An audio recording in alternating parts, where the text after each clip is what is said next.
Mon père s'endette pour acheter un ordinateur. Il me le ramène, on galère pour l'allumer parce qu'on savait pas comment ça fonctionnait. Et puis après, ça s'allume, on regarde ce qu'il en est. L'écran était tout vert. Il me passe un bouquin de programmation. Je savais même pas ce que c'était. Pour lui faire plaisir, j'ai un programme. Je vais mettre 2 semaines et demie à le taper entièrement. Il y a peut-être 7000, 8000 de lignes de code. Et à la fin, ce que ça me fait, ça me fait un jeu du serpent. J'étais tellement fier d'avoir copié.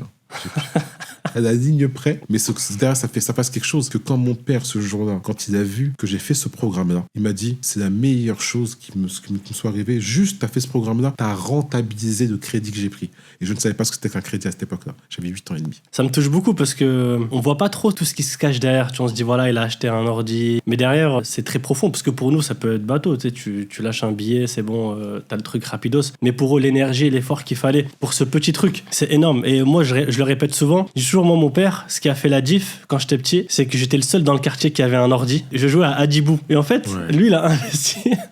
Il m'a acheté un PC écran. J'étais le seul du quartier à avoir un PC et un écran. Et les jeux Adibou. Je sais pas si tu te rappelles les petits CD là, avec le petit diablotin, là, les oreilles comme ça. Et je passais ma vie à jouer à ce jeu. Ce qui fait qu'à l'école, j'ai toujours fait partie des meilleurs. Quand j'étais motivé. Parce que quand t'es pas motivé, tu sais très bien, t'es rapidement dernier de la classe. On s'en rend pas compte. Et en fait, ils ont fait avec leurs moyens.